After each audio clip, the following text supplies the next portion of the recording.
The sequel to Joker is called Folie A Deux and stars two very gifted and appealing actors. Joaquin Phoenix plays the Joker and Lady Gaga plays Harley Quinn.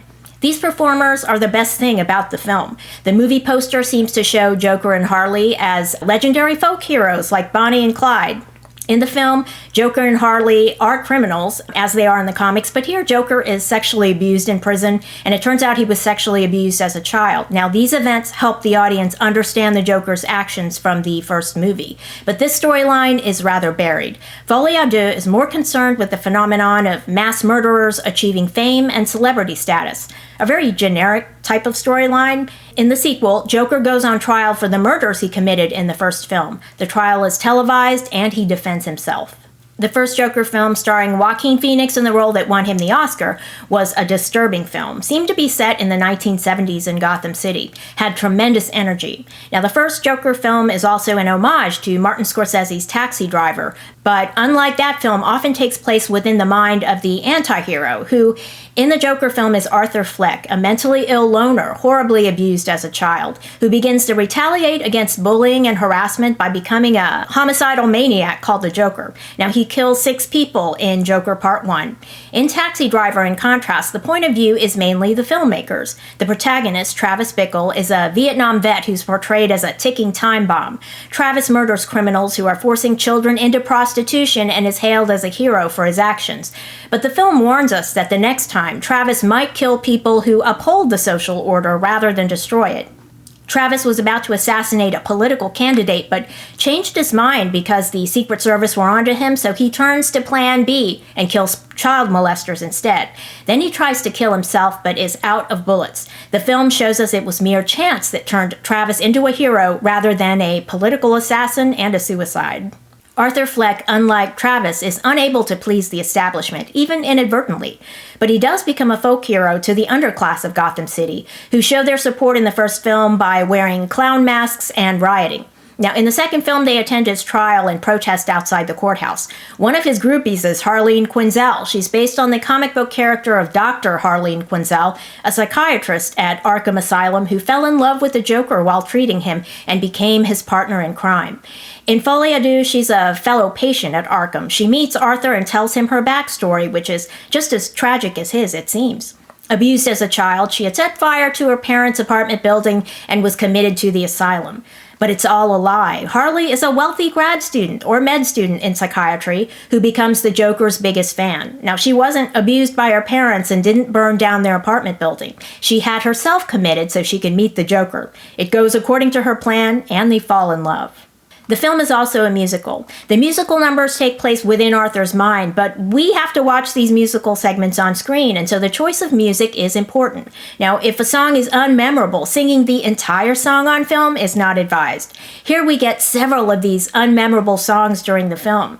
The songs seem to be from movie musicals of the past, I've Got the World on a String, etc. Now, the musical numbers are supposed to convey Arthur's bliss at being in love and a break from his drab existence, but the choice of music worked against that intent because the music itself is so drab. Now, there is a compelling story amid all of this, a terrifying story of Arthur being abused as a child by a boyfriend of his mother's. Adoptive mother, it turns out. Now, that's from the first film. But in the sequel, we learned there were a series of boyfriends of his adoptive mother's.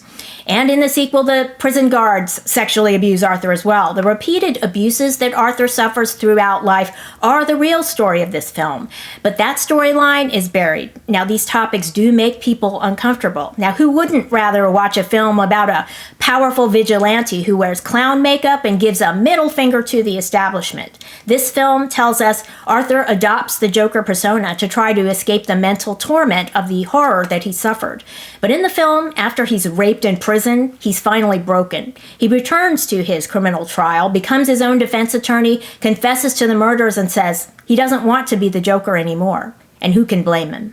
Lee is devastated. She's been in the courthouse every day of the trial. She walks out when Arthur says he doesn't want to be the Joker anymore. The jury finds him guilty. Then the courthouse is blown up by his followers. Arthur is freed, but he doesn't want to be a celebrity. He wants to be with Lee and leave Gotham City. But Lee tells him she wanted the fantasy of the Joker. She doesn't want a relationship with Arthur. She leaves him. The end of the film shows Arthur back in Arkham Asylum. He's walking down the hall and is stabbed to death by a fellow inmate who's a genuine psychopath. Now, as Arthur dies, the inmate who killed him begins carving a Glasgow smile onto his own face. Presumably, he will become the next Joker. The film gives Arthur no redemptive arc whatsoever. Now, fans of the first film were upset by that, upset about a lot of things. They felt that the filmmakers were judging them for loving the first movie, which made $1 gazillion at the box office. In Joker Part 1, Arthur became a folk hero to Gotham City's downtrodden. They also used him as an excuse for rioting and looting. Now, those are not commendable actions, but in the sequel, what his followers got right was they recognized Arthur as a hero for surviving horrific abuse as a child. Now, similarly, Lee expected Arthur to continue using the Joker persona to work through his anger issues. She was training to be a psychiatrist and is a member of the privileged class. Her father is a doctor, and she was training to be a doctor, nor had she ever been abused. So when Arthur tells her he doesn't want to keep fighting, he wants to run away with her, that's not who she is and not who she was raised to be or wants to be. And his followers expected more from him as well, because they were looking for a leader, or at least a symbol. As for the stars of the film, Joaquin Phoenix and Lady Gaga, their charisma leaps off the screen. Casting them as Joker and Harley was brilliant. But I believe it was a mistake to write the character of Lee as a villain. Now, I anticipated Bonnie and Clyde. Now, the first film had problems as well. It seemed improvised for the most part, and I even wondered if it was filmed without a script, but I have no qualms about recommending the first film. It's a strong recommend for me. The sequel, though, goes off the rails. It starts off with a cartoon about Joker being at war with his shadow self, a split personality, and the cartoon takes up the first 10 minutes of the movie. The cartoon is emblematic of the larger problems of this movie, because it seems that the purpose of the cartoon is to fill the time, just like the musical numbers.